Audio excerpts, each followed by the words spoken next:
This is Story Route Zero, a podcast where friends gather to talk of their travels through the good, the bad, the ugly, the funny, and even the confusing worlds encountered in games.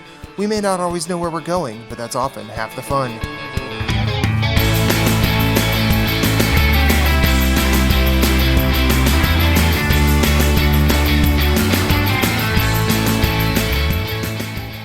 Do you have a question, comment, concern, or a story of your own? Hit us up on Twitter at storyroute_0.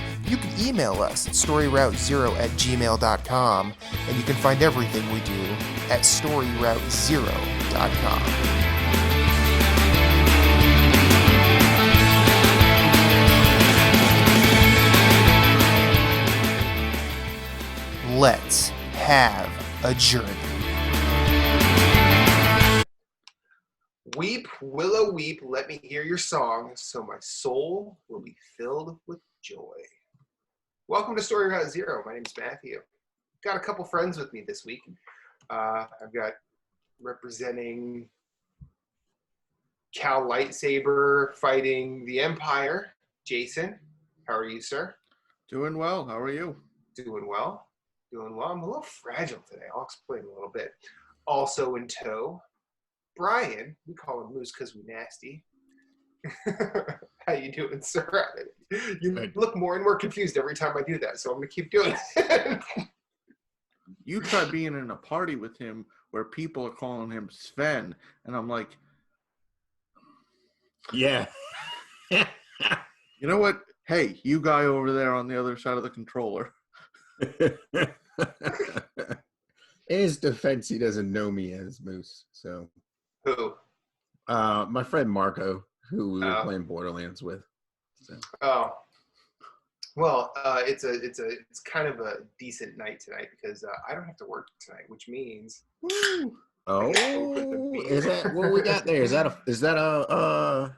funk? It is a Tired Hands. It is empathic. It is a triple IPA. It is 10% alcohol, and it is delicious. Nice. My last one in the 4-pack. So I'm drinking coffee because a buddy of mine is going to start streaming about 10:30 our time. So I was going to try and catch him for a while because he's playing Hollow Knight for the first time. Nice. So yeah, I was like, got to catch that. It's going to be good. That's a good game.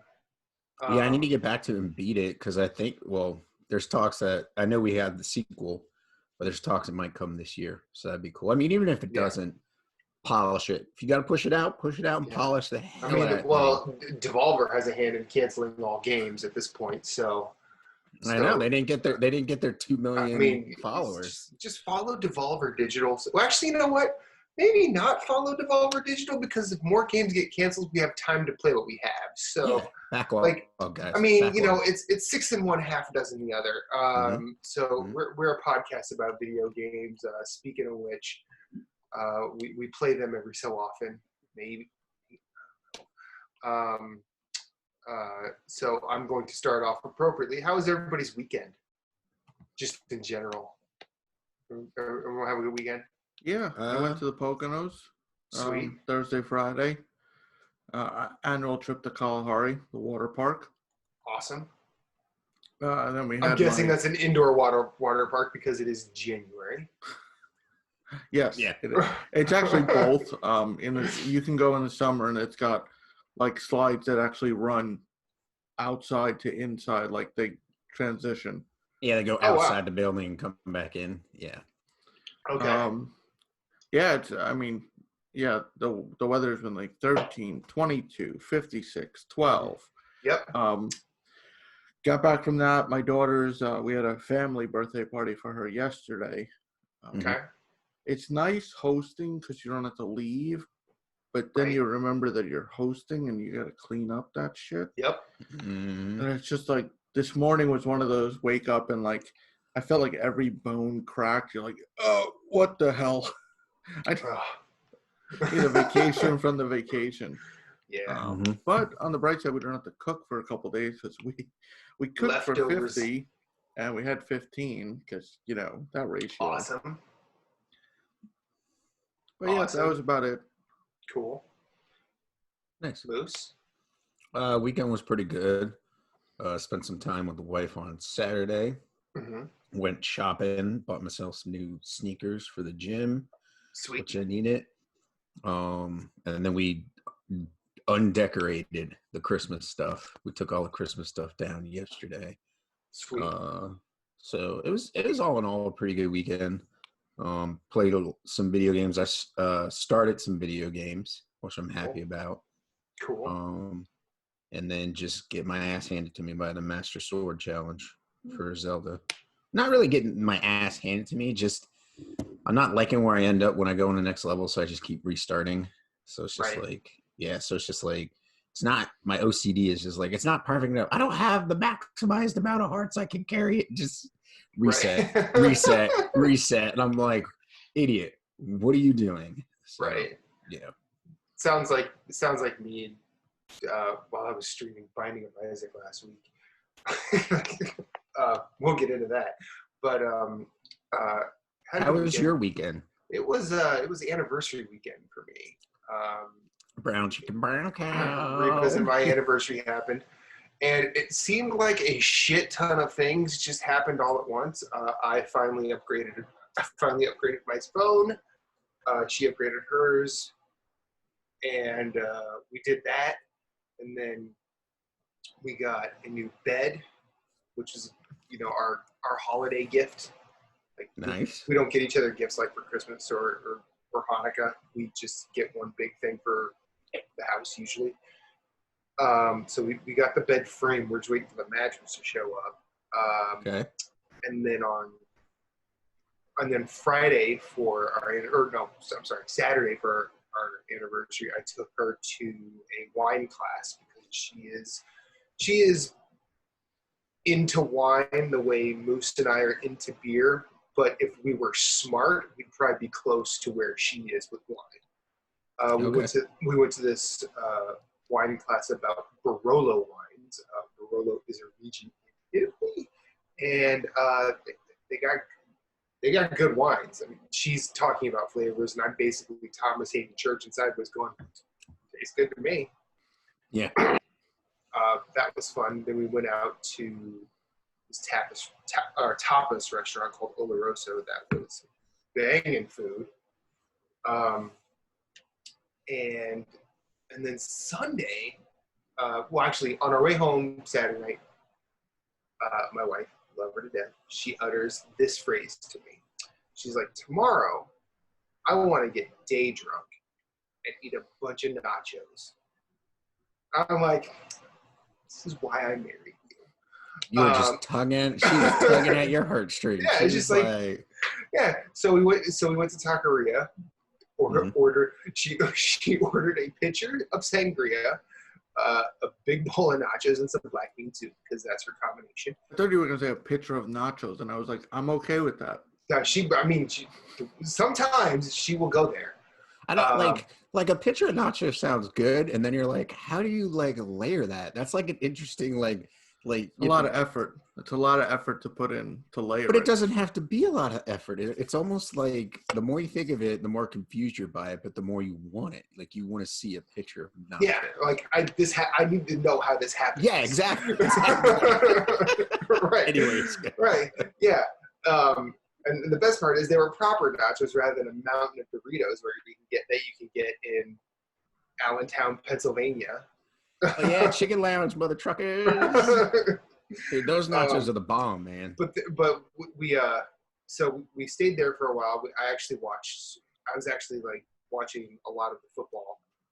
I watched the Chiefs game pretty closely because that was a very interesting game. And then I watched while we were there, we decided we were going to go across the street to a bar that serves a pretty decent selection of craft beer. And then we ended up the hill at the Foodery where I took you and Jeff. Okay. Which is ironic because that was where our first date was. So it was it's kind of natural that our anniversary weekend takes a stop through there. Yeah.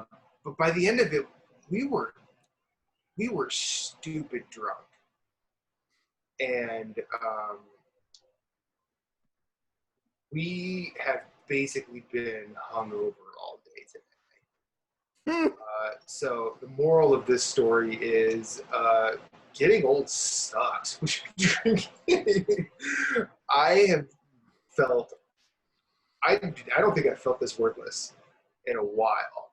And yeah, we basically, yeah, we need to get groceries, but no.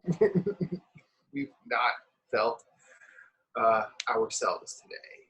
And I should probably not be doing this, but you know what?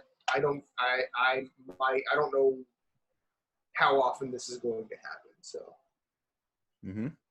Gotta take advantage of it while you can. Yeah, I mean, exactly. if it happens like something like that, it's kind of like with me and Kelly. It happens like every once in a while. You know what I mean? So it's like, okay, like let's go out, let's have fun, or stay in, and we're gonna drink. We're just gonna order both lunch and dinner out, you know, and just have a good time, you know. So take advantage of it, but then also, like you said, you just kind of you don't abuse it. You have your good time, and then yeah.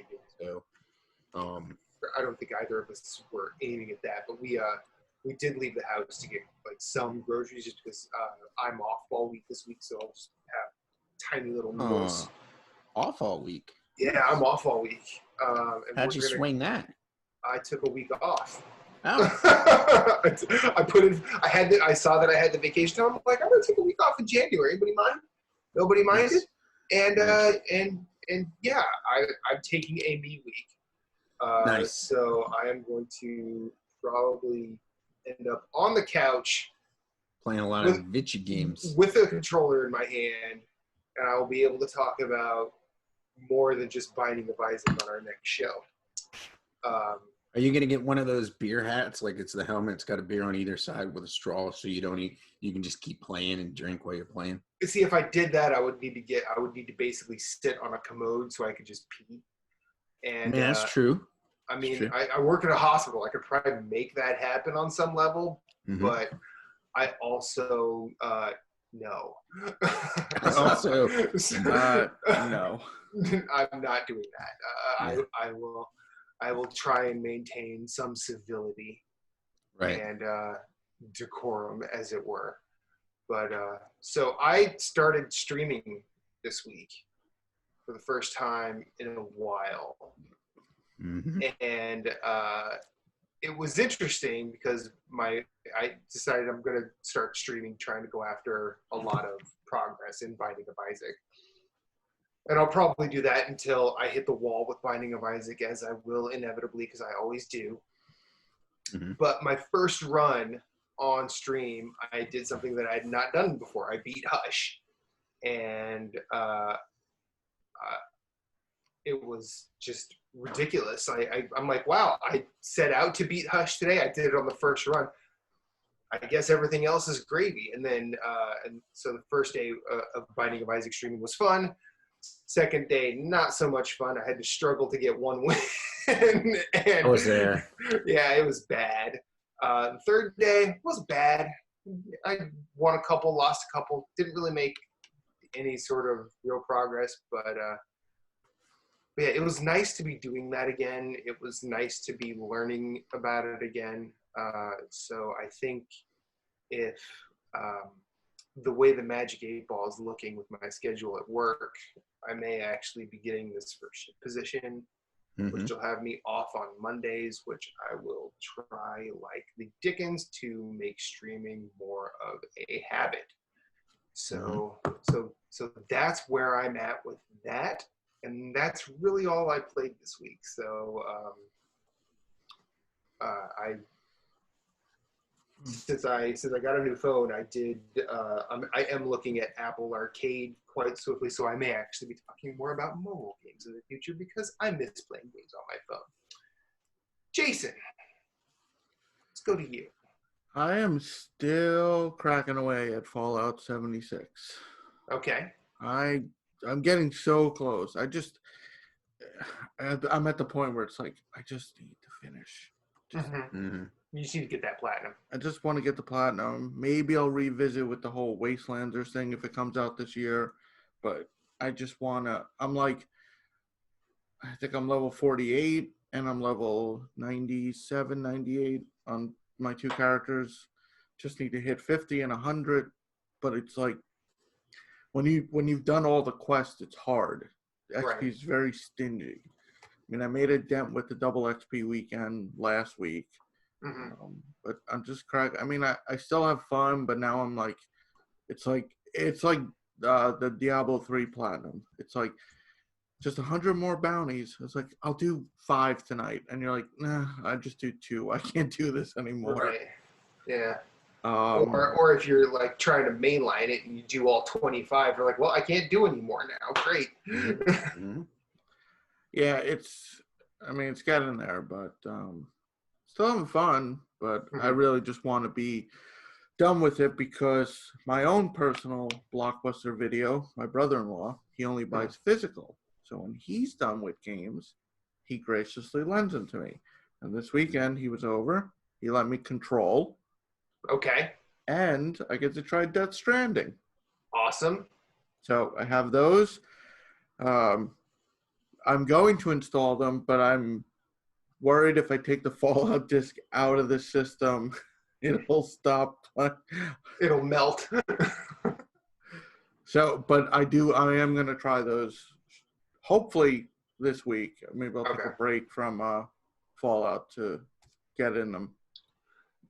Now, for the record, you have a bugged out 50 trophy and you're looking for the level 100 trophy, yes? Yes, my 50 bugged. I hit it and the game like locked and then booted me from the server. When I came back, I was level 50, but trophy never popped.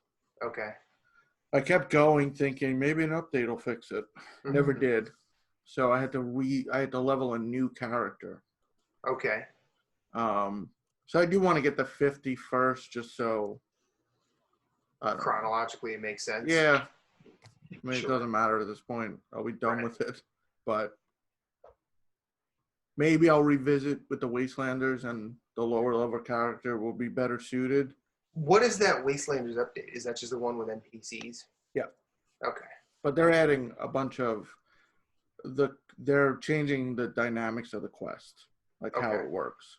Like right now, it's really just, hey, do this, and you can guess where to go. Right.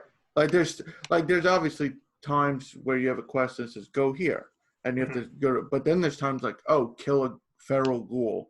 You literally can go anywhere. Like the game will give you a location, but if some other player's been there or a Deathclaw rampage through, nobody's going to be left. So you do have to find.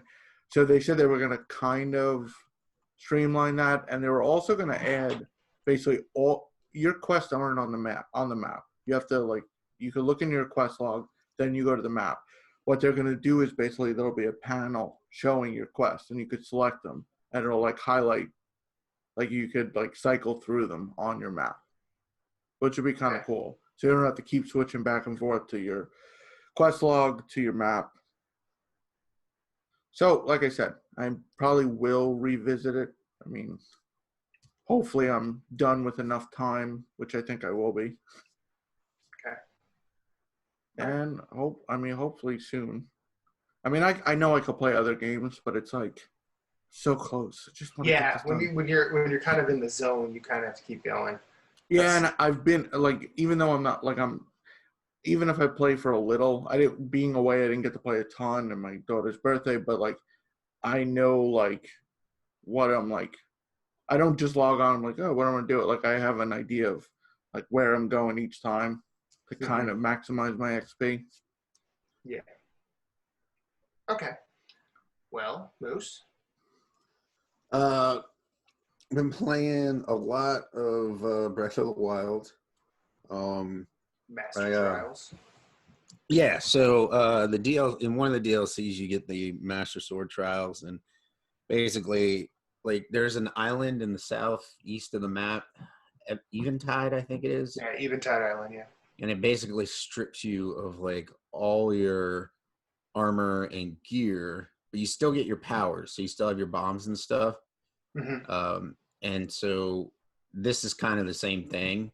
So there's 3 different shrines, and once you beat all 3 shrines, the Master Sword's power is permanently set to 60, and then it never has to charge. So right now it's at 30, and if I use it too much, it has a 10-minute cooldown to recharge itself. It's the only thing in the game that doesn't break, quote unquote break.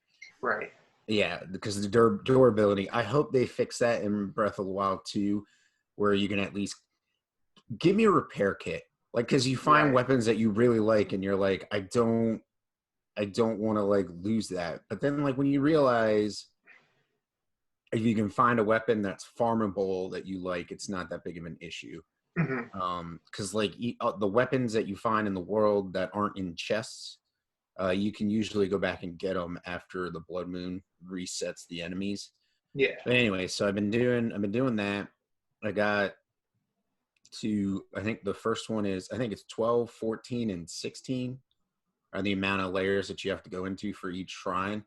And so I got to like layer 11, and then, to be honest, I think I blew myself up with a bomb by accident. And so I was like, after my own heart. Yeah. So, well, they like suggest that you use like, it's like bombs galore with like the trials, just because it's easy damage. And then like also like if you're running away from enemies that have weapons and you don't, you just drop the bomb behind you, get a safe distance away and detonate, and they go flying. They may not die instantly, but at least they go flying, and it disrupts their pattern, and it keeps them off you for a little bit of time. Yeah. And then it gives you, and then what's nice is I didn't know this until just the second playthrough. So there's a circle bomb and there's a square bomb, and they're independent of each other. So you can use the circle bomb, throw it, and then detonate it, and then switch to the square bomb and pull it up. There's no quote unquote cooldown. There's no cooldown. There's no cooldown. So now you have a cooldown for each bomb, and you can upgrade at one of the research centers to make it a stronger bomb, and also the cooldown is faster. But anyways, but you can rotate back and forth between the 2 bombs. And so like that's also a lot of trial and error for me right now, is like getting better at switching back and forth. And so like each stage I'm getting better with just like completing it the fastest way possible, which is also kind of a cool challenge. I'm kind of hoping that you can come back and do these shrine trials even though you have the Master Sword powered up. Like I would think it'd be like the other shrines where you can do it again. Like some of them you can, like the feats of strength. I know those those ones you can challenge it again. But anyways, it's a lot of fun. I've been playing through that, and then I started Days Gone back up and got not pretty far, but I got decently far in that before I call it quits on that. So I got to the part where you find like your bike at a camp, and you basically have to do missions to try and get parts to put it back together because someone was an asshole and scrapped it, and it's like whatever. So disassemble. It's just a game mechanic. It's like people probably know who this person's bike is because he's been around in that area. So it's just the game doing it to create like issues for you to go solve. So I'm playing that. Playing I played some Battlefield 5, which I realized I'm still shit at. I need to play that to get better at that, because that's the only Battlefield that'll be around until I think after next gen. So there probably won't be. I don't think there's a game this year. There will be one next year. And then Jason, I, and my buddy Marco tried the raid, the Maliwan raid for Borderlands 3 last night. Cool. I also did beat the DLC this weekend. Nice. So the DLC was fun. I got to go back and get the trophies. And then we tried the raid last night, and realized that it was broken. So like the last boss has like a shield gauge above his health gauge, and like for some of us it wasn't showing up. Like on my screen, there's no shield gauge, yet his shield's still up, and like it was just really weird. And so it probably also, like, I was using a corrosive weapon. Well, maybe that was Randy Pitcher saying you're doing magic. Yeah. Anyways, so you made the shield disappear. I was using a corrosive weapon, and I probably should have been using like shock, but corrosive does pretty decent against shields. So I didn't have a shock weapon at the time, so it was just like, this is what I got. Ill prepared. Yeah. Well, there's there's nothing I could do about that. But Yeah. anyways, so play that. That was some good fun. But and I started up Sparklight, which is awesome. So I'm enjoying that. Playing, dipping my toes in a lot of different things. Yeah. And just I think I'm gonna try and settle back in on Days Gone and focus on Borderlands. I'd like to get all the trophies for Borderlands. It'll probably be a while before the next DLC drops, but I want to have all those trophies before the next DLC drops, because then they just start stacking on each other, and you're just like, oh, you're like, I gotta go through this again. I gotta spend a whole bunch of time with this. Yeah, like with all of them instead of just chipping away at them. So I want to chip away at them and get them done. But anyways, that's that. Well, cool. So I didn't really say it at the top of the show. We are without Captain Canada tonight. He had some things come up, so he was unable to make it, and that's totally fine. Kind of sucks, though. Kind of sucks, because earlier today, we were talking in Facebook, and I was so looking forward to just sitting back with some popcorn and watching Moose and Phillips talk about console exclusives going to PC and why that's good or bad. Specifically Sony, because Xbox, Microsoft is already going that route. Yeah, Nintendo hasn't yet. No, but I think it was always pretty obvious that they were going to be the last one to do that. Yeah. But hey, we can talk about it. Okay. I'm not against talking about it. So Sony has decided to allow Horizon Zero Dawn to get a PC version. Well, isn't this rumored? It's rumored, but it's a strong rumor. We should say. I think it. Where was it? It was PC Gamer, right? So we can't really say it's confirmed, but it's strongly rumored that it's going to happen. Like so it's probably like the source is probably the kind of source you're like, well, this is probably going to happen. Yeah. So yeah, don't let me talk out of my ass. But if Horizon Zero Dawn comes to PC, is this good, bad, or I think it's good because a lot of people wanted to play that game that didn't. So yeah, more people having access to games is a good thing.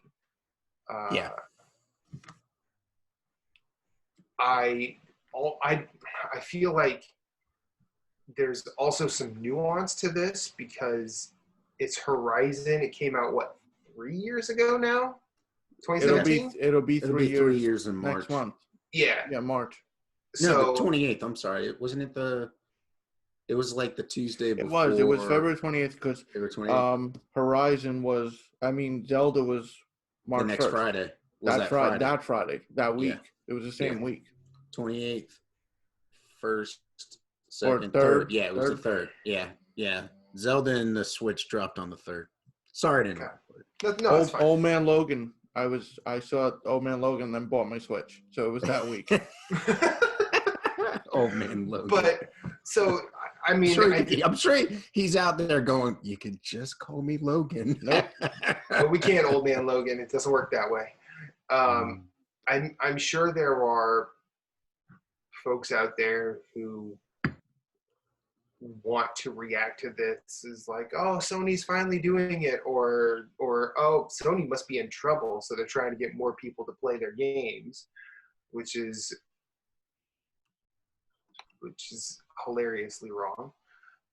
Just because of second best selling console of all time, pretty decent attach rate for their exclusives. Horizon probably did okay, and that's without doing any research. But I think the interesting thing is they're doing this with a property that basically they've wrung dry on console. The sales have probably stagnated to the point where they're like, yeah, let's put it out on PC, see what happens. It's like $10. I've seen it drop as low as $10 on sales. Like, it's not like they're milking. I mean, they're not really. Oh, let's see how much in 2020 we make on Horizon. Right. I don't think they're banking business decisions on this. But also, how many people on PC would buy it? And then I'd love to see the mods. If this is true, like.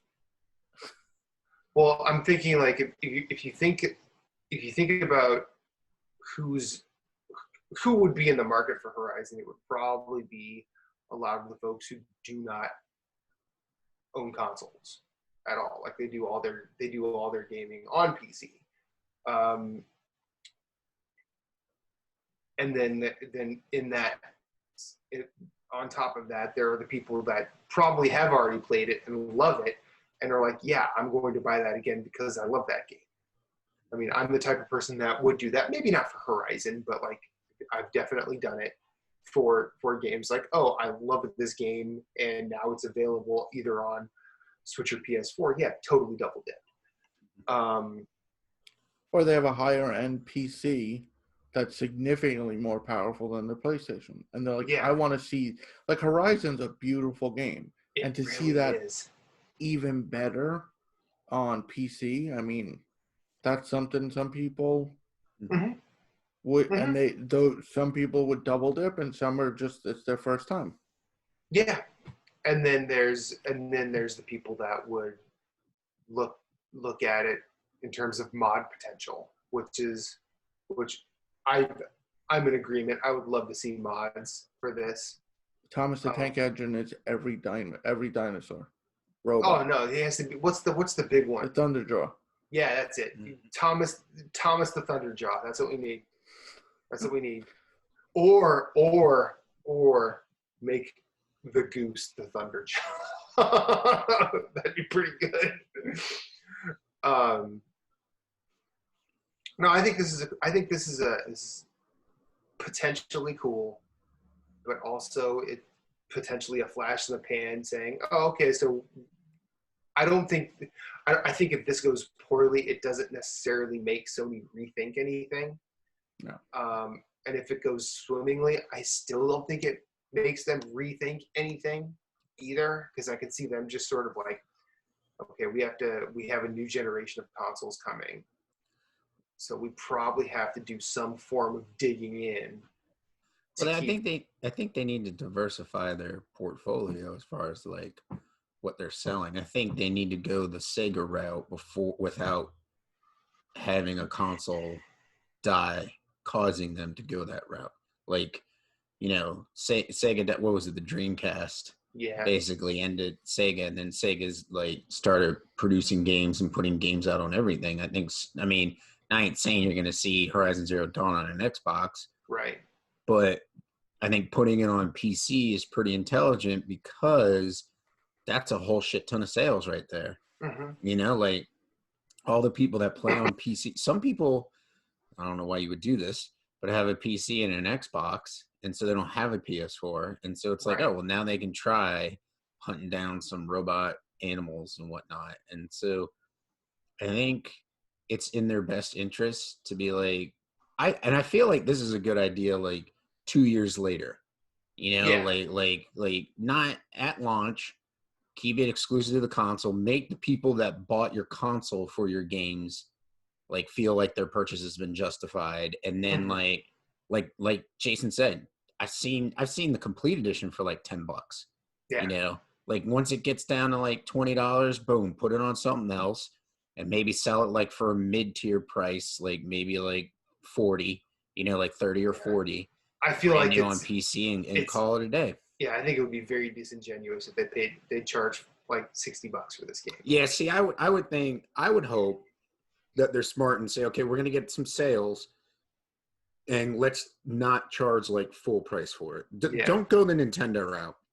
Yeah. If they're smart, and I mean, not that Nintendo stuffs on other consoles, but I'm talking about their ports that they bring over to the Switch, and they're like, you're going to pay $60 for this. And it's like, are you fucking kidding me, dude? Yeah. Really? Like, that's why, you know, you just wait for sales with Nintendo. But yeah. And Horizon is an old game, in relatively speaking, So It's only 3 years, not even yet. Yeah, but I mean, considering how many games have released since then, it's not like they're losing exclusivity. Like Mm-hmm. it was exclusive. It's like, so what that it's going. Like this kind of segues into the other half of there are people actually angry, or it's just for show on Reddit and wherever, but they are like angry about this. Like, how dare they? Like, I'm a PlayStation fan. Like, you're putting an exclusive on a PC. Like, what is wrong with you? It's like, well, first off, what difference does it make? Like, Captain Canada has a PlayStation 4, but he's getting Death Stranding on PC. That was his plan. Yeah. I don't. What does it matter to me? Like, if he does that, like, I don't. And I mean, it's not like we're seeing like. I can understand being mad if like the Horizon Zero Dawn 2 is released on PC and PS4 same day and date. Like, all right, fine, then it's not exclusive. Then now it's. And if you want to be mad about that, I mean, it's still a stupid thing to be mad about. But Sure. I mean, well, I think, and then I heard, oh, I bought a PlayStation just for Horizon. Fine. If you bought a PlayStation just for Horizon and you were a PC gamer, yes, you could be mad. But think about the games that are coming out later, like, say, Bloodborne 2 is a PlayStation exclusive. You already have your PlayStation. You're not just buying it. Yeah. I heard one argument. Oh, it's like, what happens if you have Netflix? You want a show that's only on Prime. You buy Prime, and then it comes to Netflix. It's like, well, first off, you're talking about like $10 a month versus like $400. There's a huge difference there. Yeah. I mean, I think the people that feel like a lot of the anger that happens with an announcement like this, very little of it is founded. Most of it is, like you said, posturing for Reddit. It's all possessive. Yeah. It's all like, it's my, I bought my console for exclusives.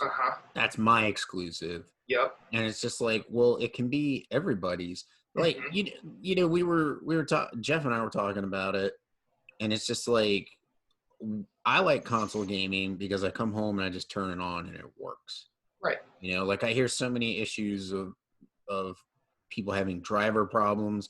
All of a sudden the driver for their controller doesn't work anymore, or the sound's not working when they're trying to like stream or something. If I want to stream from the PS4, I just hit the stream button and I go. You know what I mean? Like, it's not a huge issue. I mean, yes, it's a very stripped down version of Twitch for me. But it works. Hence why I use my phone for chat, or my laptop, my work laptop, if I bring it home. But like you said, it works. And then also there's the trophies. There's the sales that are with having being a PlayStation Plus member, the 2 games a month thing. So there's a lot going on there in the ecosystem that is the PlayStation platform. So it's like, if they were to come out with the PlayStation 5 and be like, all launch titles will be available day one on PC as well, I'm not going to be upset. No, not at because all. I can pay the amount that I'm going to pay for PS4 or PS5, still have all the games that I have to play, and buy the new ones. And then guess what? Sony can make money off the people buying them on PC, which is more money than they would have made had they kept them just to the PS5. And then they can, guess what? Produce additional games. Yeah. They can, they could be like, oh, hey, Horizon Zero Dawn sold, like, let's just throw out a number, like 1 million copies, the first month being sold on PC.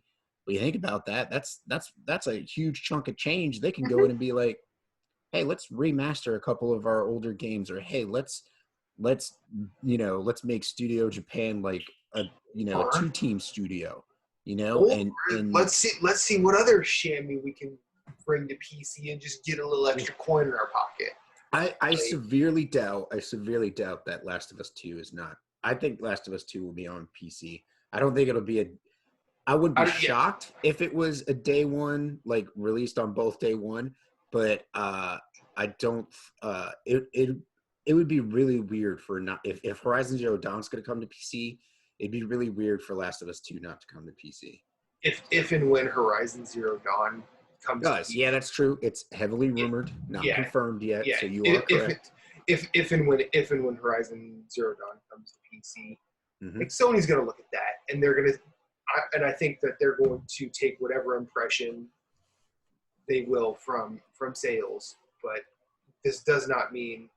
I don't think that this means that forthcoming first-party releases are day and date on PC. But like you, I wouldn't be mad about it if that were the case, because hey, more people playing games is better. Yeah. Right, because it's not easy. In speaking with the developers that I've spoken to, games that are PC and all the other platforms, it's easier to get it on PC. But a game that's not on PC at all, like people are just assuming, all the games. But you gotta remember, this is Guerrilla.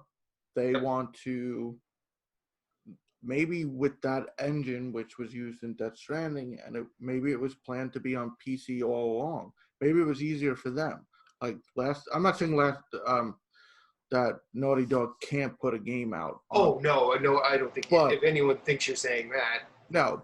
Like it's not like it's a simple process. Like, and it's not just it's Sony, it's PlayStation. Yes, but they're still, even though they're first-party studios, they're still their own studios. Like exactly, it's the effort into doing that. And for those like people who buy a PlayStation, they just play PC games and they only buy exclusives. Look at, like I said again, Horizon was almost 3 years ago.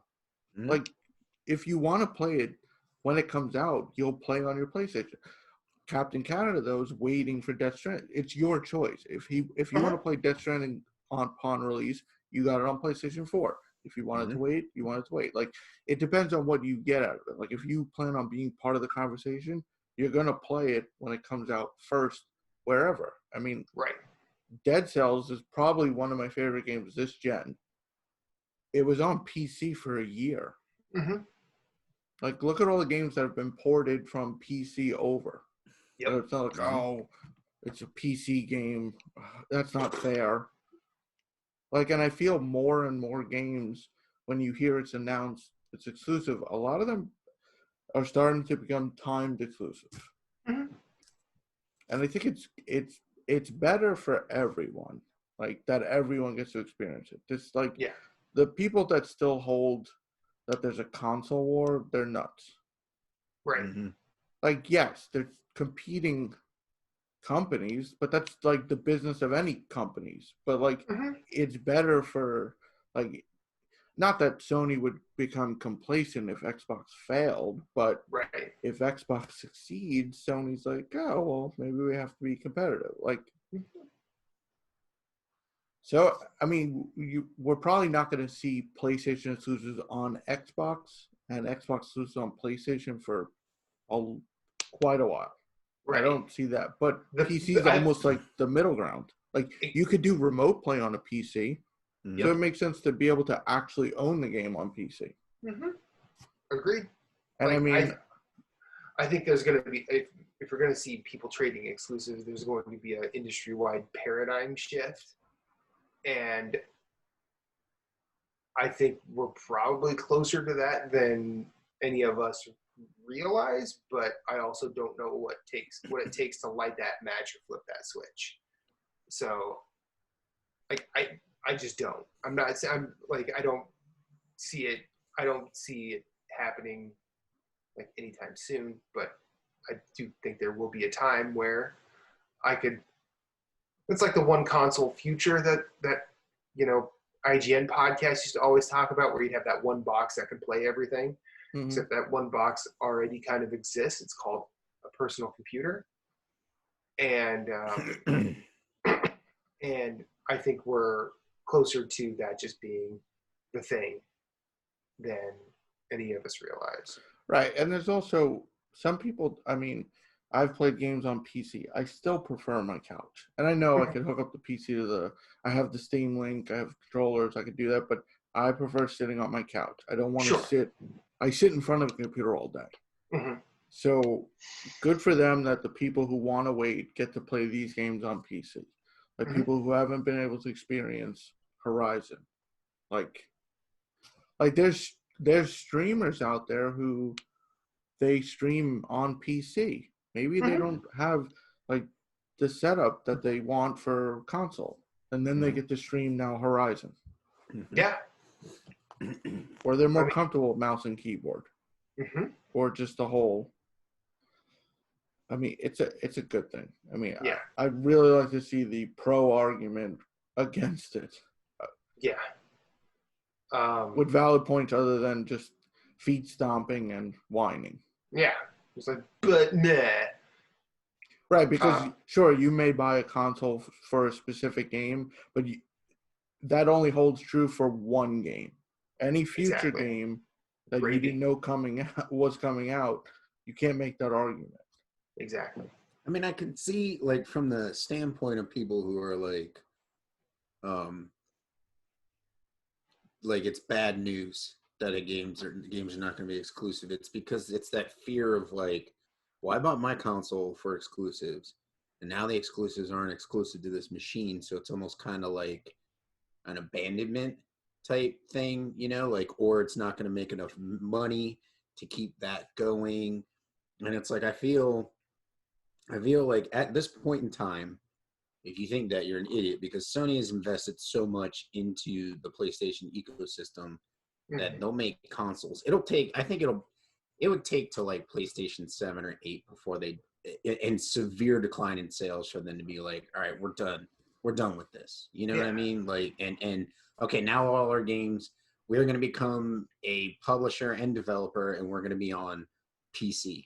You know what I mean? And so I think like people that think that way coming from, because they're concerned, you know, oh, well, they're going to move away from the console. You know what I mean? There goes my money and all that stuff. But, you know, I'm going to lose out on some things. But it's just like, it's just a fear that they just need to get over, because it's like, well, think about it. Yeah, they have your money, and now they have PC people's money. And guess where they're going to invest it? The first place it's going to go is the PlayStation ecosystem, because that's their bread and butter. They're just starting to push stuff to PC. Well, supposedly. So, I mean, I can see that argument on that side, but I think it's just people who like are like have that tunnel vision, you know? So it'd be interesting to see if it is true where they sell Horizon. Like what storefront? Because yeah.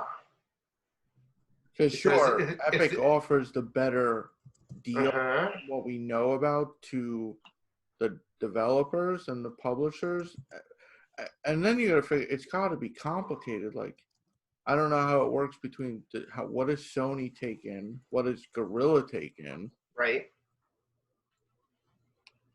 So it'd be interesting to see. Like, obviously, Epic gives you the better support, but then support already exists in the form of, like, if we needed support, we don't go through Epic because we're playing on a PlayStation game. Yeah. Like, so you wonder where that goes.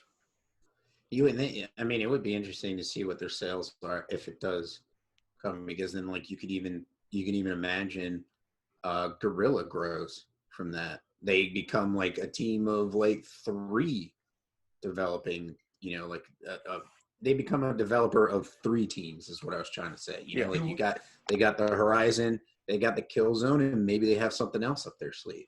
Do we think that Sony would put out their own launcher? I mean, to be honest, I wouldn't want them to, because they have so many problems with I feel like PlayStation Network. I'm kind of like, just piggyback. It's almost like Nintendo and they're online, and it's like, just fucking pay Microsoft to do it for you. Like, just stop. Like, your online service is straight trash. The only thing that redeems it is the Nintendo games and the SNES games. Everything else is ridiculous. Like, I think Sony's better. Sony's like capable now. I think Xbox Live is probably a more streamlined experience, but right. I think Sony is where Xbox was maybe a year or 2 into the 360 cycle. I would want to say, like, I feel like it's capable. It does have some room for improvement. Right. But I feel like like I would just like it's like you guys gotta like have a better infrastructure, you Mhm. know? Like and I can understand like they didn't want to do online, and so their PlayStation networks kind of like piecemeal together, you know what I mean? Yeah. And it's like you can't change your name, and it's like, well, because you didn't think they weren't, that wasn't their focus. It's all Yeah. reaction instead of like Xbox where they were like, online is where we're going and what we're Mhm. pushing for, and they built the system. They built it in. You pay $10 for, you pay $10 to change your name and whatnot. And so I feel like Sony doing a launcher on PC, it would be a no. Like I wouldn't want to see that, not because I want to see them just go to PC and not have a console. It's just I don't feel like it would be very successful for them Okay. unless they really like teamed up with somebody and said, let's, do a launcher together. Yeah. But because that's like Nintendo. And it's like their online isn't even like 2006 good. Like it's like worse than that. It's like not even. I mean, it's terrible. Like, Still use friend codes. and I think the friend friend codes. Come and what's on. the point? Like, And there's the other. He we're was all going where friends. I'm going. Yeah. We're all friends on Switch, but to what end? Yeah. So I can I see can't. what you played. Yeah, I Yeah. can't send Jason a message. I see people pop on. I'm like, great, they're playing, they're doing something fantastic for them. Right. I can't get into a party and chat with him.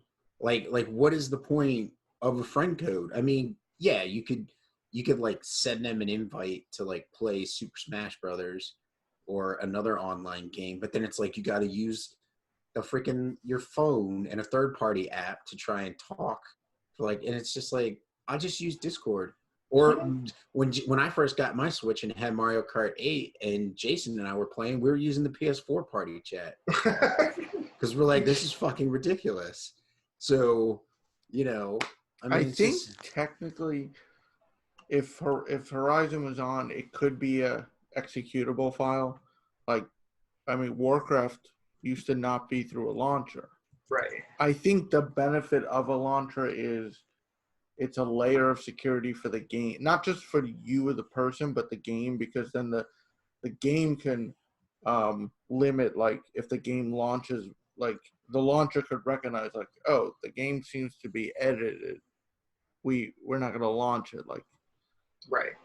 But to what end? Like, I'm sure they're working that out, like, whatever deal. Yeah. We'll see. The former head of Gorilla is the head of what position did he take with Sony? I forgot the exact title. Worldwide Studios. Yeah. Whatever. Sean Layden's position, I think. Yes. Or was it? No, it wasn't. No, because Layden. No, was it Layden? No, Layden is Jim Ryan. Jim Ryan is the Sean Layden position. Layden's with Ilphonic now. Right. Didn't he take Shuhei's position? Yes. No. Herman Holst. Herman Holst took Shuhei's position, not Sean Layden's. Yes. He took Shuhei's position, and I don't know what the hell Shuhei's doing now. Jim Ryan is Shuhei's just sitting back playing games. Yeah. I'd be doing the same thing, man. He's probably got a backlog 3 times the size of all of ours combined. Maybe he's producing Legend of Dragoon 2, which would be sweet as. Awesome. He's still trying to finish Death Stranding. Everybody's still trying to finish that. So, if this comes to pass, do you guys... Because I feel like this all started with MLB The Show, right? Yeah, they announced that they would be on. It's not this next one, but the one after, it'll be on everything. Although, I still question, someone pointed out that Major League Baseball could have had a hand in that. Sure. At first they wanted it on only one system because they felt they can control something or other with it.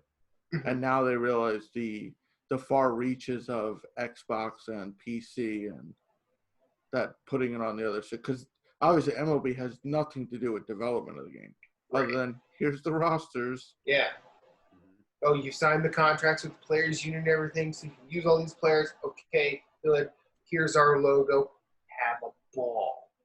I think that's bigger than as great as Horizon is. As if I was an Xbox player to get a the best baseball game, like they haven't had a baseball game in years. Right. Like they've had arcade, like RBI baseball and whatnot, but it's also not like, as far as can remember, EA can develop a baseball game. They just choose not to. Like it's not exclusive to Sony Santa Monica doing it. It's just they haven't done it. Right, So. and I think that because I think this is probably more a reaction to that than like, hey, no one else is doing this. Maybe we should try and get it other places, so all of us can make a little bit more money. Mm-hmm. And I think that with that being concrete and happening, a rumor for this makes a lot of sense coming out of that. My guess is that somebody was in talks or whatever and said this to somebody and they don't want to just reveal the name, or because it's not actual fact yet. That's why we have this rumor. Do you think that what other games would you like to see go multi-platform from Sony? I mean, I think the obvious one is Bloodborne. I think Bloodborne would be a bigger hit than almost any other game, any exclusive, just because of how big the Souls community is on PC, and Sekiro is. Yeah. I mean, Bloodborne on PC would be, I think, insanity. Yeah. I think that if Blue Point's game is a remaster of Demon Souls, having Demon Souls on PC would be a solid thing. I would love that, actually, just because that would. I mean, I know that if it is Demon Souls, that community will be on board and accounted for a little bit. Not always super long. But I would like to see people mod the crap out of that game. And I also am fascinated with like the data mining that comes from that series too. Like I would love more data mining of that game, as well as Bloodborne and God of War. God of War too. Well, Cory Barlog had said if it was up to him, it'd be on PC. Yeah. Well, I think that every developer would probably like their game just automatically on PC because that's what they develop on anyway. It makes so much sense. Right. They get a dev kit for PlayStation, but you got to figure there's a good percentage of their game on a PC running some type of OS specific, like that mirrors the PlayStation or the Xbox. So. And then they have to finagle it into the dev kit. That's my guess. I don't know how games are made. Bottom line is, it's better it doesn't hurt PlayStation 4, like people who only own a PS4 or who only game on PS4. Right. It really doesn't hurt because it's not because to think it's, they're going that route because they're losing money. That's not true. As you pointed out, 106 million units. Like that's not and it's like I said, it's not an old game, but it's old. We're not talking about a game that came out this year. It's not like Days Gone this year we're gonna see. It's on PC now. Mm-hmm. Yeah. Like a few years down the road, it's like, hey, let's see what money we can make out of this. Yeah. I mean, look at The Witcher 3. Just the Netflix show reinvigorated it. It had the highest Steam count ever. Mm-hmm. Yeah, even more so than when it was released. So you pick like a anniversary or something, release like Horizon, and you just watch those numbers. Like you said, the data mining. Yeah. I have a feeling that if this does come to pass, this will be the first thing of several. I don't know what kind of cadence it'll happen at, but I guarantee you it'll grow to a regular thing. And PlayStation exclusives are spaced out enough, so it's not going to be like, we're going to get Horizon. It might not be till next summer till we get something else if that happens. And then if maybe it's one a year, because we're not going to get multiple a year. It depends on it. There's so many factors. Like, what's Guerrilla working on now? Are they have time to port it to PC? Do they have like? Is it them that'll port it? Right. There also might be studios that port. Yeah, you're right. That do the like. There's studios that just do porting. Yeah. I don't know. I think we've sort of ran the course on that little topic, so we can move on. Dying Light 2 got canceled. Or not canceled. Damn you, back. Devolver. Pushed or back. Praise you.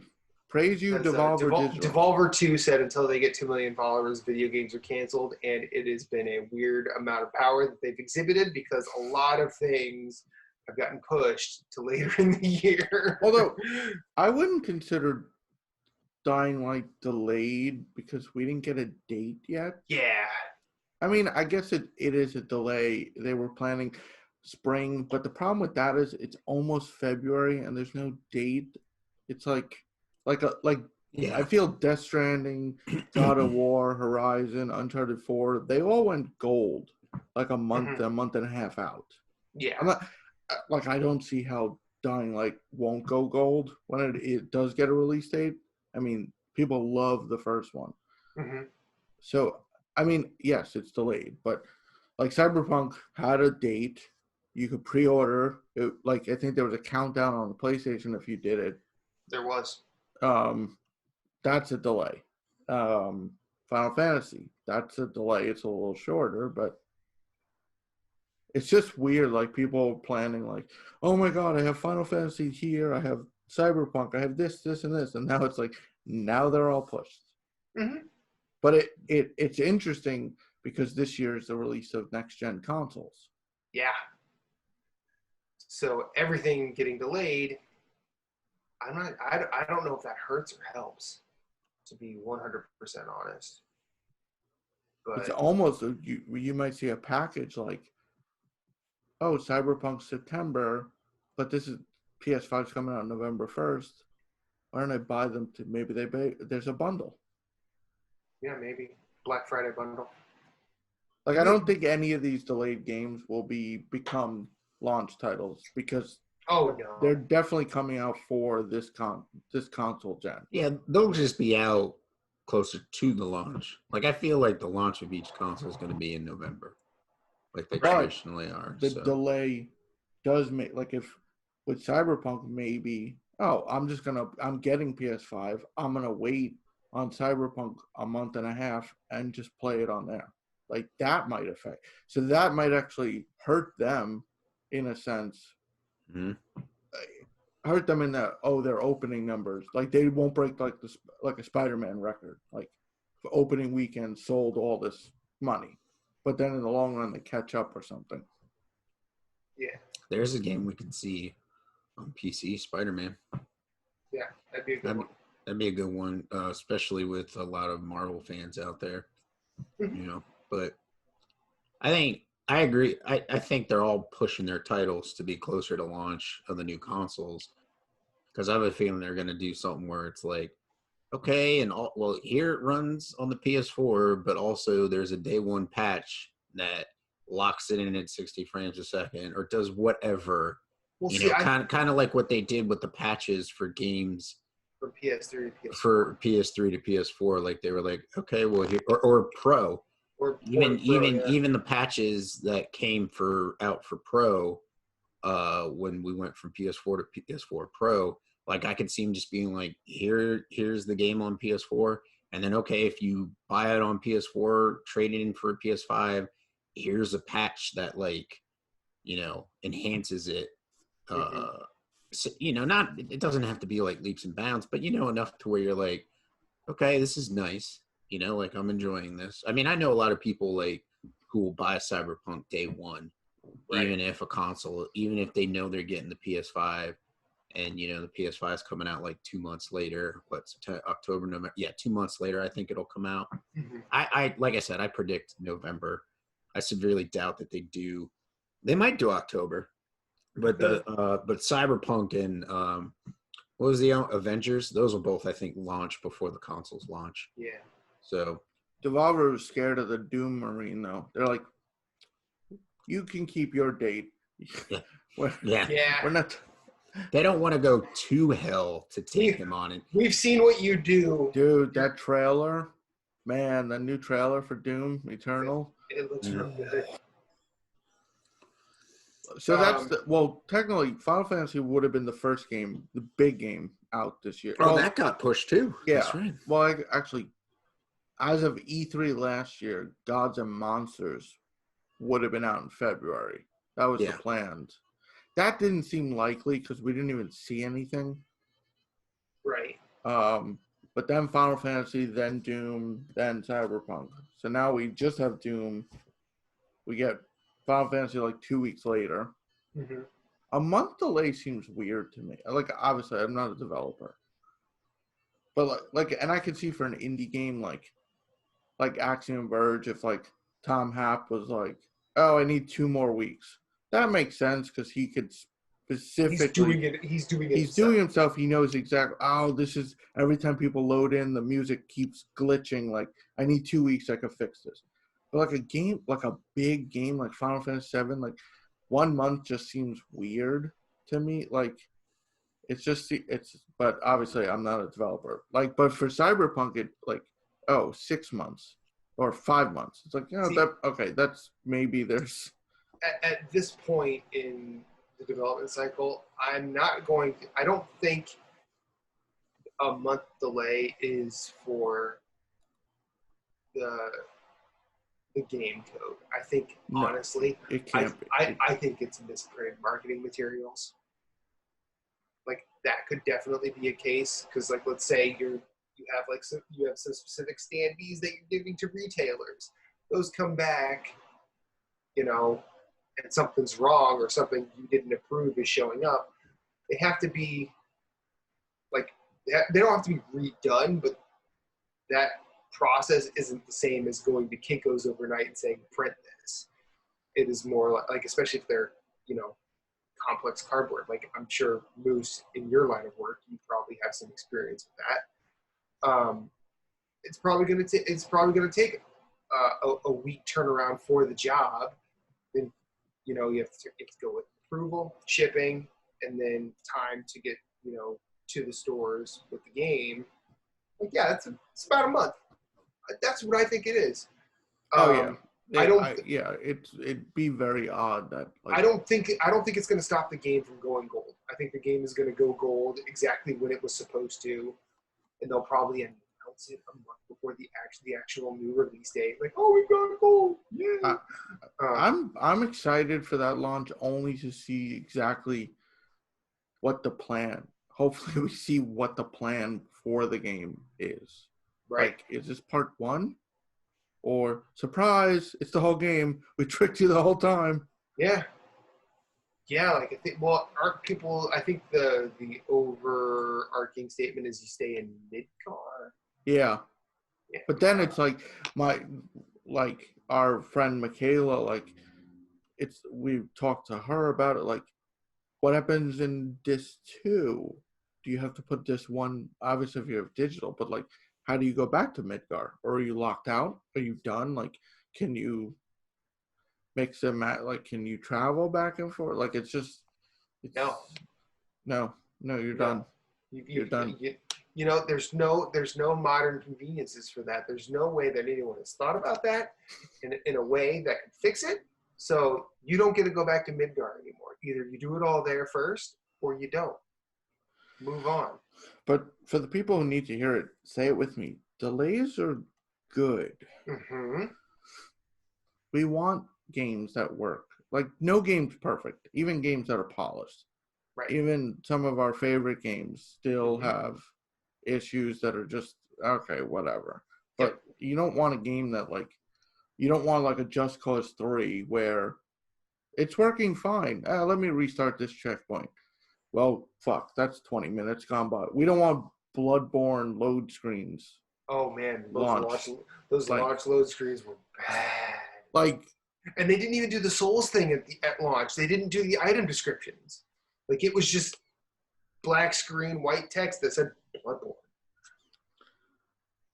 and Was like, we've said it countless times, with our backlog, like, it's almost like breathing room. Like, I could play more games. Like, I don't have to, like, sure, when the game drops, I'll just drop everything else for the games I want to play. But Definitely. it's kind of like, maybe the developers realize, like, hey, we don't have time to play, like, Cory Barlog's like, I want to play, like, Nier or Sekiro. I don't have time. Yeah. Yeah. So we'll see. I mean, there are some really good games coming out, plus next-gen consoles. But Yeah. And we're also at that stage in the year where, like, things we don't know will start coming out. We'll start hearing about surprises soon, just because that's the nature of the beast. right, think about I'm some of more our excited. top tens. Yeah, I'm still more excited for that, like, than even the stuff that I know is coming out. Like, if you think some of our top 10 games, when did we know about some of those games? Like, when did you find out about Overwhelm, Moose? Yeah. I didn't. When it launched, I found out about it. But like, did it launch? Untitled Goose Game.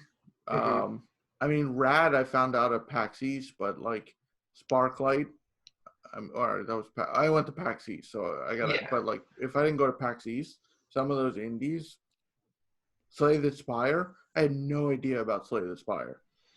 I heard about Slay the Spire, I think, from Austin Walker on Waypoint, but he was talking about it back in early access, and it wasn't like he wasn't constantly talking about it. Eventually it came out. I'm like, oh yeah, I remember that. And then I tried it. Right, like, Untitled Goose Game, I'm pretty sure I heard in passing on one of the Giant Bomb podcasts. Right. But like, Final Fantasy, Doom, Cyberpunk, Watch Dogs Legion, Avengers, like, but there's gonna be so many more games that are those hidden gems. You're like, I want to know what this year's Remnant from the Ashes is. Yeah, the update. That's what I want. I mean, and plus, like, as I've said a couple of times in this show's run, Kentucky Route Zero is finally coming out, and I can finally play it. The final expansion of Binding of Isaac, I saw Edmund McMillan on Twitter saying that it'll probably come out this summer. So like, there's stuff happening. Dead Cells is getting an expansion. Yeah. So Blasphemous, I think, is as well. Yeah, I think they've been talking about that. Mm-hmm. No concrete details on it yet, though, right? No, not that I know of. Yeah. I just know like it's gonna have some fixes. Like there will be a patch for the fixes, and then the DLC will come. Oh, that reminded me. Not to totally derail this, but another thing I played, because I forgot about this, I played Tetris 99 this week. You know, that game, in case you forgot, still good. Still, Battle Royale Tetris is a good old time. And it was my first time experiencing a lot of the new content that they've done. And speaking of Tetris Effect was on sale, and I was like, do I do it? Ultimately, I didn't, but I was like, I'm like so close. I really, not even just, I do want to try the VR, but who doesn't love Tetris? I mean, it's Tetris. Talking about Tetris here, man. I mean, I can see why Tetris. I can see why people don't like Tetris, because it is leisurely for like the first 10 minutes at most of a game. Then it starts moving faster and it gets stressful and you start getting worried. And I get that. And some people react that way to that situation differently than others. And for me, it's sort of like, failure can be exhilarating in that game, very much like in a lot of games I play. Like, failure is the mode to learn. And some people just see that, well, I keep dying when it gets this fast, so progress is pointless. And that is an opinion. Yeah, but Tetris 99, it's like you'll be like 40th one match. Next match, you're like pushing top 15. Oh yeah. And it's like your palms are sweaty. Oh yeah, my first match, I got 11th. I'm like, wow, I'm still good at Tetris. And then the next like 5 matches. But then when you lose at that round, you lose so quick. You're like, what just happened? Yeah, like I didn't see any of it happen. All of a sudden, just, oh, you finished this. Like, how? How did I die? I want to kill Cam. Anyone? Yeah. Kill confirm on Tetris 99. Slow motion. Like a sniper elite, highlight just zooms in on the blocks, just dumping into your field. But no, I actually got into I got into doing the daily challenges, so now I'm gonna do that until I can buy the Game Boy theme, and then that'll probably be it for me doing that. But Tetris 99 is still really, really fun. Any other news items to talk about? Anything happen? Anything pop off? Because when the weekend started, I feel like I knew a few things, but I didn't write them down, and I worked during the day on Friday, and that basically just set the tone for me being really weird this weekend, because I am not used to working when the sun is up. Yeah. That was, like, I was on Friday, coworker comes down to relieve me for lunch. I'm like, oh crap, it's date. I get a lunch, because on night shift you eat when you can. You don't really get like a designated lunch. And I'm like, oh, I get a half hour to go eat. And she's like, you get an hour. I'm like, what? You're gonna let me leave and sit and just relax for an hour?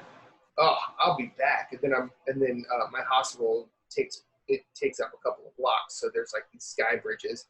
Walking over the sky bridge, and the sun just poured in. I'm like, I felt like a vampire. I was about to go just because it was so bright. I was not. It messed me up all sorts of ways. I think I sent a text to you guys saying, "Hey, you know what's weird?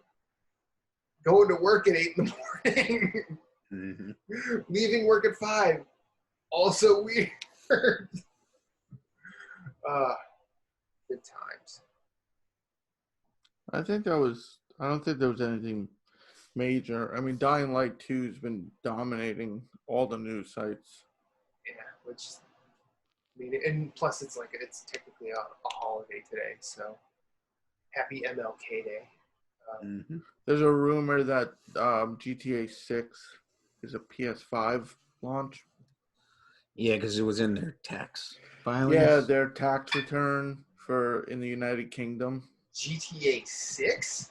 Yeah, I think they spent some money on it, and that's why they had to put it in their filings. So right, that's where it's coming from. Yeah, that would make sense, but also which is shocking, because I could have swore they said they would not develop another GTA title as long as Trump was in office. But whatever.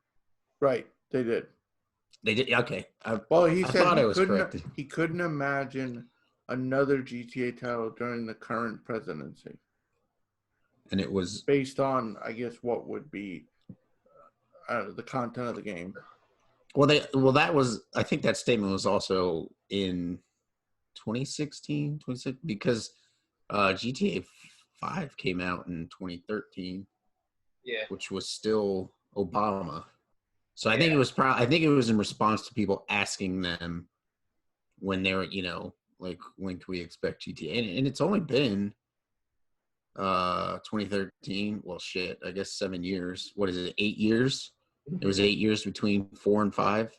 It was 2008 to 2013. Yeah, it's probably about 5 years. It's probably about time for another GTA. I just don't know. I don't know what does a GTA 6 look like? Yeah. I mean, like they got some severe legs out of that game just because of the online community, which is not a problem. I mean, no, hey, not at all. like the online community, it still plays really well. You can go back to GTA and it's like, this is a lot of fun to play. Mm-hmm. So, I mean, take your time and develop it and see where it goes from there. See, I'm wondering if they actually make it a separate thing. I mean, I feel like they could just add another city to it. It can almost become like a platform where it's like, Yeah. here is GTA 6, and in 2020 you get San Andreas. Because you're in Los Santos right now, right? Yeah, they're in Los Santos now, so they could go to San Andreas, and then in San Andreas, Las Ventura. 2021 they could be in Vice City. Yeah. 2022 they could be back in Liberty City. Like just to be honest, in all honesty, I'd love to see a new town for Grand Theft Auto. Like just have like a whole different town. Like freaking even go to Europe or something. Like London would be cool. Well, they did London the second game. Yeah, they did London. Well, it's been a while since they've done it, and I guess I mean like. I guess I mean as the first time definitely driving on the wrong side of the road. Oh, definitely. But I meant in like the 3D since like Grand Theft Auto 3 when it was like a full blown sandbox. So yeah. But it's that's interesting news because it's almost like what are they gonna do if they don't have a game coming out next year? What is Rockstar gonna be doing for sales? Because like they've done remasters in the past. Yeah. Maybe they're remastering San Andreas. Maybe they're remastering Vice City, although Vice City might be difficult because of the licensing for the music. Mm-hmm. Same with San Andreas. But I mean, I feel like they could go down those routes and just be like, well, here's a remaster and, keep plugging away on the online game and keep plugging away on the online for Red Dead Redemption 2, Right. So it's interesting. We'll see what happens. Did you see that? What's that game? Temtem, the creature collection. It's like a Pokemon MMO type. It's like another. Isn't it the same people or no? I don't. It might. Maybe. What's it called? But Temtem, TEMTM. I'm actually looking it up. But go ahead and talk about it. The way they ended the alpha test, they went all Thanos. Basically, all of a sudden, everything disappeared on screen. Like it faded out, and it said, "Thank you for participating in the alpha." Oh wow! Nice. And there was one streamer that I guess they caught it, and you could look up the video. Like all of a sudden, and they're like, "Huh? What? Oh man." Interesting.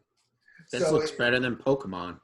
It's a creature collection, massive multiplayer creature collection adventure, seek adventure in the lovely airborne archipelago alongside your Temtem squad. Developers Crema Games and SL Crema. It's published by Humble Bundle and Crema Games SL. So it is on Switch, PS4, Xbox One, and PC. And based on this has a really good look to it. Like I don't really know how deep I would get into a Pokemon style game at this point in my life, but definitely don't have any reason to hate on it. So hopefully it's cool. I could see it being a good Switch game because you can like pick it up and play it like while you're out and about, and pick it up and put it down. Yeah, but if it's massively multiplayer, you probably have to be connected online. So well, if they're smart, they would have like offline capabilities to be like, okay, train your pets or like cook some stuff or I like the way you're thinking, but because you're thinking that, I can almost guarantee they ain't gonna do it. I guarantee you Nintendo's not thinking that. Because it's logic. Well, it's not even Nintendo's game, but yeah, it's logical. So yeah, So I mean, who knows? Logic in video games. What? Exactly. It's a crazy thing. It's a crazy thing. Oh, it actually has a release date. What's the release date? 7 hours ago. Hold on a second. Wow. It'll launch January 21st on Steam and the Humble store. Tomorrow. So it comes out tomorrow, which is nice. Cool. I don't need an MMO right now. Right. Well, it also says later on in that article, I think that might be like the beta or early access. Oh. Oh, it is early access. So because it says a full version of Temtem is set to launch in the second or third quarter of 2021. Oh, okay. So they're nowhere close, it seems like. So, and they say that's a soft estimate as far as times go for that. But still, even to have it in early access is cool. Because, like, that's another topic that we could always talk about is just, like, people like to shit on early access and, like, how it's incomplete games. But then it's like, if people can play your games early and give you good feedback and you actually use that feedback to better your game, then early access is not trash. You know, like early access is like something you can use to better your game for the hard launch. You know? So, well, and I think a lot of developers do it at a different price point. I mean, look at Hades by Supergiant. Yeah, it's like way cheaper than the actual launch. Yeah. So they're like, oh, if you're gonna buy in early, here's your discounted price. Yeah. You know, and I mean, the guy I'm gonna watch who streams, who's gonna stream Hollow Knight tonight. He was streaming Hades, and I'm like, this game looks freaking awesome, and I want it like yesterday. Yeah. But polish it, guys. Like, I mean, I don't expect anything less than awesome from Supergiant games, I mean, anyways. But it's like, take the feedback you're getting, polish it up. I wish I had a PC to play it so I can give them some of my feedback. Right. You know, but I mean, I've heard enough really cool stories in that game. Like, and you know, as someone who likes roguelikes in general, like, of course, a Supergiant roguelike. Yes, I'm in on that. There's supposedly a god mode where it's like story based. It's like all story, and then as you die, you get more powerful, so that you can like push through the story. So you can get through. Oh, that's cool. So you can just check out the story if you want to. That's awesome. Yeah. Hey, accessibility to your story in your game is like great. I mean, I understand why FromSoft makes their games so hard. But then also it's kind of like, it'd be nice, you know, hey, if people want to play on easy, they can play on easy. You know what I mean? Like, I think accessibility is a good thing for all games. So I mean, Celeste did that really well. Yeah, with the they had a complete cheat code menu. Yeah, they had a complete assist mode where you could just go through and you could unlimited energy, unlimited everything. Did not die. Like, you walk on the spikes and just live. Because and I feel like Matt Makes Games made the right call there, because the story is very good in that game and deserves to be experienced. And even with as well made of a platformer it is, like, taking away all of the stuff that would make that very punishing to someone who's not into that, it didn't make it worse. It didn't make it a bad game. Right. It just allowed people who aren't necessarily good at platformers or games like that enjoy it. It allowed them to be able to have the chance to enjoy the story. I mean, I could also see like a game like that actually has a story where it has a narrative probably and all that. Like, but like Bloodborne, I could see, you know, FromSoft is like, no, we don't need to make it easier because the story really is told through a passive sense. Anyways, like, stuff's already happened. Like, you are just piecing together the story. So it's not like you're missing any narrative, like these huge ass, like, you're piecing together the story that ultimately you have to mentally forced to fit together anyway, because all of the key parts are kind of taken out so it can sort of flow in and out of each other. I was talking to one of the guys that I PvP in Dark Souls with, and when he was helping me level my character, we were like watching the cutscenes, and it's like FromSoft's cutscenes are like so. I don't want to say bare bones. They're just so bare bones, as in like there's no like voice acting. There's like minimal music, but they're so like well done that they do a great job of saying a lot without saying anything at all. Yeah. You know what I mean? Like there's no need for voiceovers, dialogue, anything like that. They just get their cutscenes done, and it's just like every single cutscene you watch of theirs is awesome. It's kind of like the cutscenes of Blizzard, you know, like StarCraft. All their cutscenes have always been good. You know? Yeah. So. Mark, good design there. Mm-hmm. Mark, good design. So, feel like that's been 90 minutes. Mm-hmm. Mm-hmm. Feel like we can wrap it. Yeah. Wrap it, pack it, ship it. Put it out there in their little baby. Yep. Story Round Zero's out there in the world. We've taken in some stuff and just dropped a nice, fresh, digested dollop of it in your ear. Mm-hmm. Enjoy that visual. And let's get out of here. See you on the next one. Later. At Story Route Zero, we have some cool friends who do some cool things, and I'd like to tell you about them. Phoenix Overdrive uses the power of games and gamers to help heal sick kids through the charity Extra Life. Phoenix Overdrive fundraises for Children's Miracle Network hospitals all year, every year, and the fund culminates in a 24-hour gaming marathon. Find out more about their events and projects online via Facebook at facebook.com/Phoenix Overdrive or on Twitter and Instagram at PHX_Overdrive. You can also join the Facebook group of Pawn Stars at facebook.com/groups/PO Nation in order to share and discuss all the latest in nerd culture. They've also got a podcast, Nerd Overdrive, which you can see weekly at youtube.com/Phoenix Overdrive. You can also catch it on Facebook Live or twitch.tv/PHX_Overdrive. That podcast is also published on Apple Podcasts, Google Play, and Stitcher. You want merch? They got merch. Merch can be ordered from tinyurl.com/PHXOD merch, a portion of which goes to their fundraising efforts. Join the nation and be a hero to sick kids, as El Capitan Rey Osorio, Lee the Maestro, and Becky, the lovely queen of the guild, always say, #Rise Above.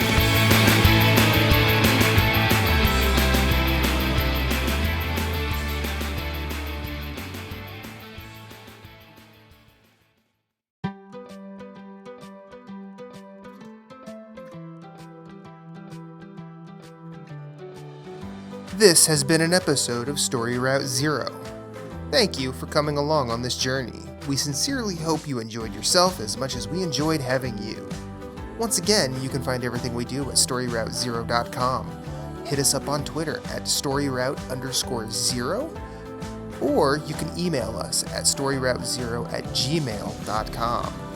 If you'd like to hit us up individually anywhere, you can find Moose at Sven, that's SVHENN, everywhere on social media. That's PSN, that's Twitter, that's Instagram.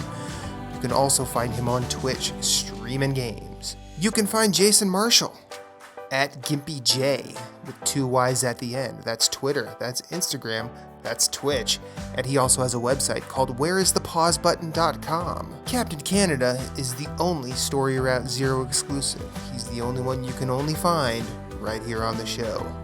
As for me, I'm Infinite_Rewind everywhere I'd like to be.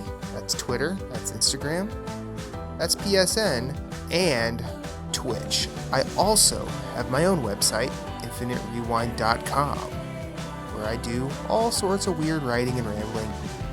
Check us out at all the places. And remember, you are always welcome, and you will always have a seat waiting for you on this ride. But for now, it's back to the real world for us. We will see you on the next one.